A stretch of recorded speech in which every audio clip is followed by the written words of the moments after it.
कैंची धाम में बनारस के सुप्रसिद्ध व्यास जी शंकर प्रसाद बाबा जी के दर्शनों के लिए आए हुए थे।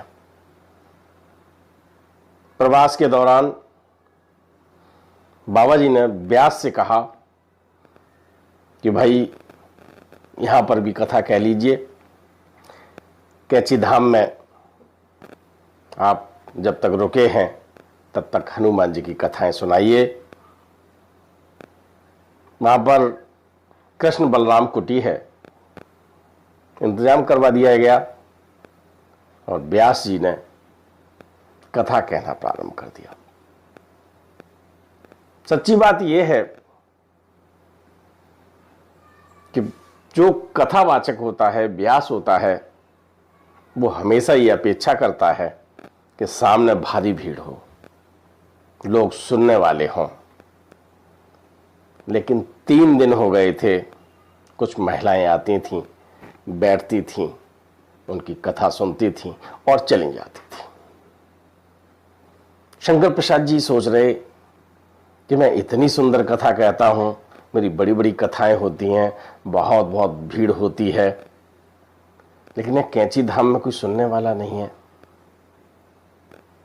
तीसरे दिन कथा कहने के बाद उन्होंने बाबा जी से कहा कि गुरुदेव महाराज, कथा तो आपके आदेश से चल रही है, लेकिन सुनने वाले नहीं हैं।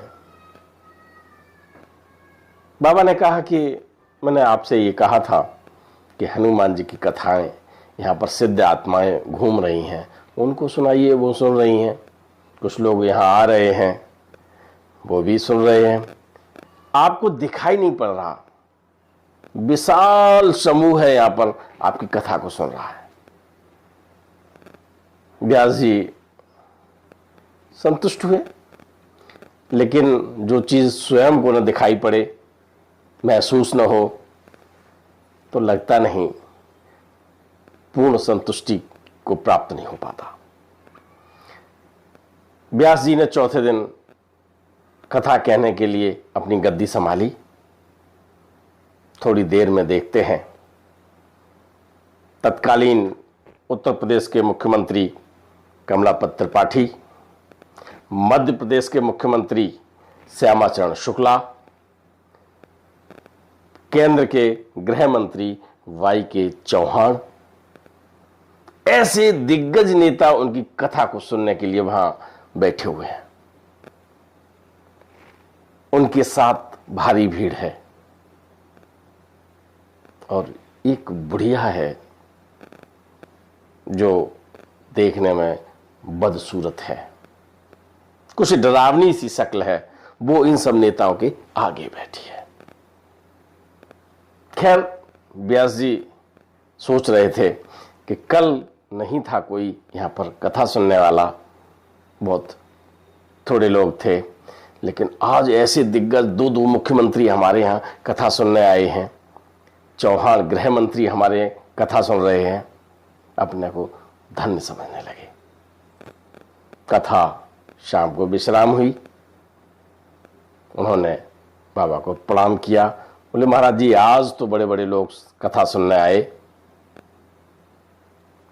बाबा जी ने कहा कि ये लोग तुमको दिखाई पड़े और जितने लोग सुन रहे हैं वो नहीं आपको दिखाई पड़ रहे, लेकिन उनका प्रतिनिधित्व करते हुए एक बुढ़िया आई थी यहां पर जो आपको दिखाई पड़ी होगी। व्यास जी ने कहा कि बिल्कुल सही बात कह रहे हो साहब। तो मृत सिद्ध आत्माएं इस संसार में रहती हैं, उनके लिए भी हम कर्म करते हैं, श्राद्ध है, पूजा है, तर्पण है, और महाराज जी ने भी ऐसे श्रेष्ठ कार्य इस जगत के कल्याण के लिए करवाए। ये कहानी आपको कैसी लगी? यदि आपको अच्छी लगी तो लाइक कीजिए, शेयर कीजिए। यदि आपने हमारे चैनल को अभी तक सब्सक्राइब नहीं किया है तो सब्सक्राइब कीजिए। जय